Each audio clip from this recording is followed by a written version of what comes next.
Allez, de retour parmi vous pour parler de notre sujet principal. Comme vous le savez, on va parler aujourd'hui du voyage de la Sainte Famille. Pourquoi on en parle précisément maintenant? Car le 1er juin marque le début du voyage de la Sainte Famille. Alors c'est vrai que ça a une connotation historique. On a beaucoup de retours ou des écrits historiques qui nous parlent de ce voyage de la Sainte Famille. Et justement, qui de mieux pour en parler que Monsieur Antoine Youssef Bardadi, expert en tourisme, pour nous parler de ce périple de la Sainte Famille. Bonjour. Bonjour, Madame. Comment allez-vous? Bonjour. J'espère que vous allez bien. Alors tout d'abord, comment on a pu définir le 1er juin comme étant la date du début du voyage de la Sainte Famille? C'est peut-être pas très précis que ça soit le 1er juin, mais c'est à travers les manuscrits anciens qu'ils savent un peu la période dans laquelle, selon bien sûr les manuscrits anciens qu'il y a dans les monastères, dans les antiquités de l'Église copte. D'un autre côté, il y a l'étude historique, effectivement, c'est quand il y a eu la raison de la fuite, c'est-à-dire les rois mages qui sont allés visiter Bethléem pour aller visiter Jésus. C'est là que Hérode a donné l'ordre de tuer les enfants de Bethléem. C'était la raison pour laquelle ils sont sortis de cette famille. Donc, avec une étude historique, on peut à peu près estimer que c'est dans cette période-là de l'année que ça a eu lieu le départ. Mais ce n'est pas très précis exactement le jour, mais c'est un peu dans cette période. On va dire que c'est dans le mois de juin et dans sa continuité.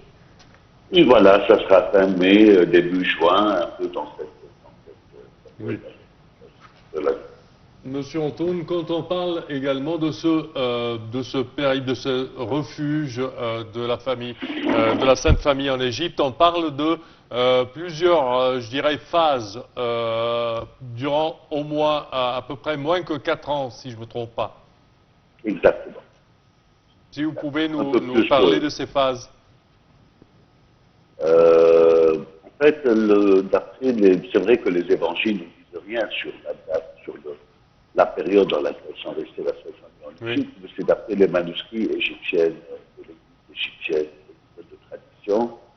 On sait qu'ils sont passés à peu près entre 3 ans et demi et 4 ans, plus que 3 ans et demi, moins que 4 ans. Jésus devait avoir à peu près 2 ans ou un peu moins que 2 ans à cette époque-là. Bon, le chemin était un chemin d'abord pour venir du côté de la Palestine, de Bethléem, jusqu'à le delta. Effectivement, il y avait un chemin classique, c'était le chemin de commerce et de voyage et tout, ça s'appelait le chemin d'Orus. Ça vient de Rafah et de Gaza vers l'est de Port Saïd, dans la région de Koudéchior. Donc ça, c'est le chemin d'Orus classique. C'est après ça que sont descendus vers le delta, donc l'est du delta, et puis la traversée du delta de l'est vers l'ouest.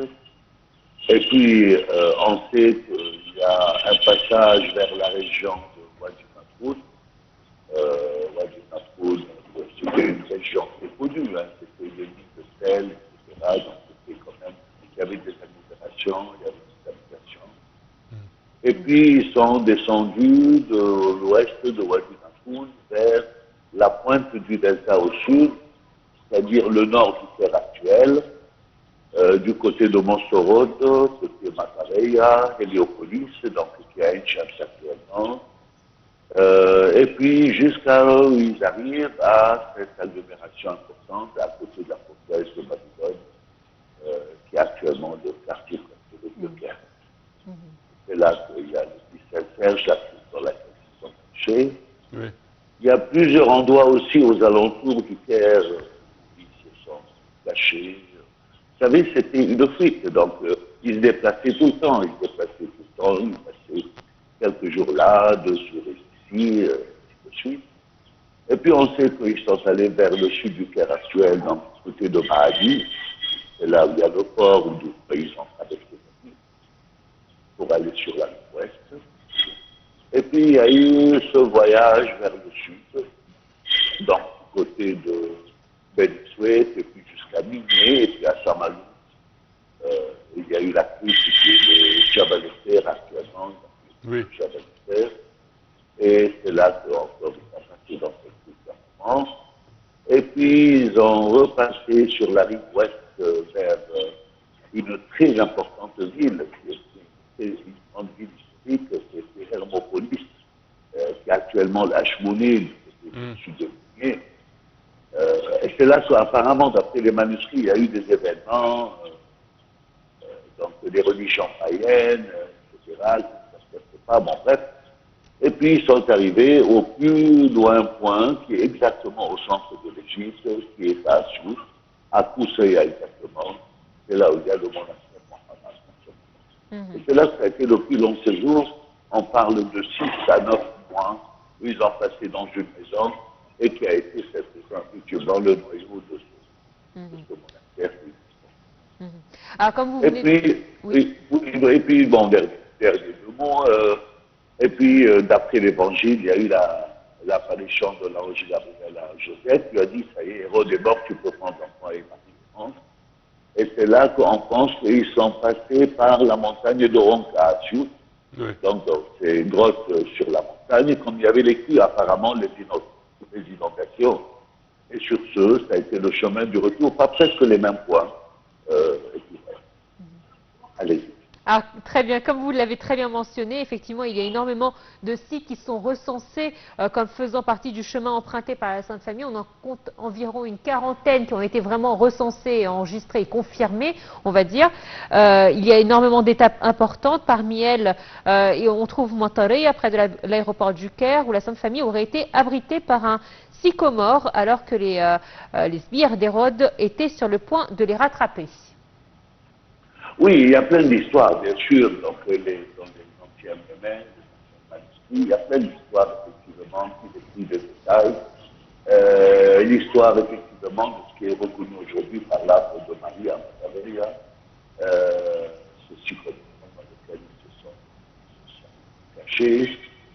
Bien sûr, il y a une histoire aussi qui tourne autour d'un endroit au centre du Caire, donc il y a une petite église là-bas qui s'appelle Aïsbaouia, où on parle qu'il y a eu un miracle, quelqu'un les a cachés, et puis bon, c'était pas la saison des pastèques, il y a un chant qui a fait des pastèques comme ça par une façon miraculeuse, c'était à moyen qu'ils se cachent aussi, voilà. Il y a bien sûr une histoire d'un arbre qui se trouve au sud de Badisoué, qu'on appelle d'ailleurs l'arbre de l'adorant, parce que c'est un arbre dont les branches tombent par terre et remontent avec quand il s'agenouille pour prier. Vous savez, il y a plein d'histoires comme ça. C'est vrai. Bon, le traitement des points est sûr, ça c'est sûr, surtout les lieux où ils sont passés de séjour. Mais après ça, vous savez, il y a tout le temps des histoires qui sont très sympas d'ailleurs. Ça fait partie. Parfait. Alors, j'ai peut-être une dernière question. Comment célèbre-t-on justement l'entrée de la Sainte Famille dans les églises aujourd'hui? Est-ce qu'il y a un événement spécial qui est fait dans les églises? Est-ce qu'il y a des journées organisées? Comment on le célèbre? Bon, bien sûr, l'église copte, dans toutes les églises du monde d'ailleurs, ils ont tout un agenda à faire. Tous les jours, il y a un événement qui se passe. Il y a une fête d'un saint, ou une fête d'un événement, ou quelque chose. Donc, effectivement, aujourd'hui, c'est les prières, elles sont faites, les lectures, elles sont faites, et pour ce grand événement, l'arrivée de la plus proche. Bon, il y a des prières, il y a des lectures, il y a tout ce qu'il faut. C'est quand même un moment, c'est assez important évidemment, surtout localement pour l'Égypte, effectivement, c'est la bénédiction. On considère que c'est la bénédiction de la Sainte Famille à cette personne qui a été la terre des prophètes depuis la nuit des temps. Et sur ce, ça accomplit cette prophétie des livres de l'Isaïe, effectivement, soit béni dans le peuple d'Égypte. Cette phrase que je pense que les Égyptiens connaissent bien. Donc oui, c'est un jour de fête, et c'est pas seulement un jour, c'est peut-être toute la semaine. Il y a des événements qui se font, il y a des prières, il y a des lectures, il y a beaucoup d'activités qui tournent autour.